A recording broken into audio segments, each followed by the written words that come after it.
Welcome to Bikul Hussain YouTube channel. Hello viewers, মই বিকুল হুসেইন আৰু আপোনালোকে চাই আছে বিকুল হুসেইন YouTube channel. আজি মই আলোচনা কৰিম নিজামুদ্দিন মাৰ্কাজ আৰু তবলিগী জামাতৰ বিষয়ে। মানে নিজামুদ্দিন মাৰ্কাজ কি আৰু তবলিগী জামাত কি জানিবলৈ শুনিবলৈ শিকিবলৈ ব্লগ ভিডিঅটো আৰম্ভ কৰোঁ। ভিডিঅটো দীঘল হ'ব, স্কিপ নকৰি শেষলৈ চাই থাকক। বৰ্তমান গোটেই ভাৰতবৰ্ষ বিশেষকৈ অসমৰ এটা বিতৰ্কিত অধ্যায় বা বিষয়বস্তু হৈছে নিজামুদ্দিন মাৰ্কাজ আৰু তবলিগী জামাত। যোৱা কেইদিনমান ধৰি নিউজ চেনেলবোৰৰ এটা প্ৰাসংগিক বিষয় হ'ল নিজামুদ্দিন মাৰ্কাজ আৰু তবলিগী জামাত। নিজামুদ্দিন আউলিয়া আছিল এজন বিখ্যাত ইছলামিক সুফিয়াদক পণ্ডিত আৰু তেওঁৰ নামেৰে দিল্লীৰ এটা বৃহৎ অঞ্চলক জনা যায় আৰু সেই অঞ্চলটোত আছে এটা দৰগাহ যিটো নিজামুদ্দিন দৰগাহ নামেৰে জনা যায়। দিল্লীৰ পৰ্যটকস্থলীৰ এটা বিশেষ স্থান য'ত ইছলাম ধৰ্মাৱলম্বী লোকসকলৰ উপৰিও আন বহুতো ধৰ্মৰ লোকসকল তাত গোট খায়। এই দৰগাহৰ ওচৰত আছে এটা মছজিদটোক বাংলোৱালী মছজিদ নামেৰে জনা যায় আৰু এই মছজিদটোই নিজামুদ্দিন মাৰ্কাজ মছজিদ নামেৰে প্ৰসিদ্ধ। ইছলামৰ দুটা মতবাদ, এটা হ'ল ৱাহাবী, আনটো হ'ল চুফিবাদ। চুফিবাদসকলে দৰগাহলৈ যায় আৰু ৱাহাবীসকলে তবলিগী জামাত কৰে, অৰ্থাৎ মাৰ্কাজলৈ যায়। সেই মৰ্মে ওচৰা ওচৰি থাকিলেও নিজামুদ্দিন মাৰ্কাজ মছজিদ আৰু নিজামুদ্দিন দৰগাহৰ মাজত বিশেষ কোনো সম্পৰ্ক নাই। আৰবী মাৰ্কাজ শব্দৰ অৰ্থ হ'ল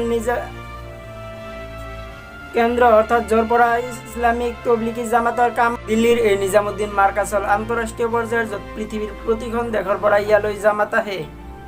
এইদৰে এখন দেশৰ পৰা অহা জামাত আন এখন দেশলৈ নিজামুদ্দিন মাৰ্কাজৰ পৰা পঠিওৱা হয়, যেনে আমেৰিকা, মালয়েছিয়া, থাইলেণ্ড, ইণ্ডোনেছিয়া আদি দেশৰ পৰাও ইয়ালৈ জামাত আহে। সেইদৰে ভাৰতৰ প্ৰতিখন ৰাজ্যত ৰাজ্যিক মাৰ্কাজ আছে আৰু ৰাজ্যৰ প্ৰতিখন জিলাত জিলাভিত্তিক মাৰ্কাজ আছে। তবলিগী শব্দৰ অৰ্থ হ'ল আল্লাহৰ বাণী প্ৰচাৰ কৰা লোক আৰু জামাত শব্দৰ অৰ্থ হ'ল দল বা গোট। সেয়েহে অৰ্থাৎ তবলিগী জামাতৰ অৰ্থ হ'ল আল্লাহৰ বাণী প্ৰচাৰ কৰা লোক বা দল। পোনপ্ৰথমে ইছলামিক তবলিগী জামাত প্ৰতিষ্ঠা বা আৰম্ভ কৰিছিল 1927 চনত ইলিয়াছ ৰহমাতুল্লাহ ইছলাম ধৰ্ম প্ৰচাৰ আৰু প্ৰসাৰ কৰাৰ উদ্দেশ্যে। তবলিগী জামাত সময় অনুযায়ী কেইবাটাও ভাগত ভাগ কৰিব পাৰি, যেনে 24 ঘণ্টীয়া, 3 দিনীয়া, 10 দিনীয়া, 40 দিনীয়া, 4 মাহৰ বাবে, 5 মাহৰ বাবে আৰু 1 বছৰৰ বাবে। এটা জামাতত 7-8 জনৰ পৰা আৰম্ভ কৰি 15-20 জনলৈ মানুহ থাকে আৰু জামাতটোৰ পৰা এজন বিশেষ ব্যক্তিক জামাতটো পৰিচালনা কৰিবৰ বাবে নিৰ্দিষ্ট কৰি লোৱা হয় আৰু এইজন ব্যক্তিক আমিৰ বুলি কোৱা হয়।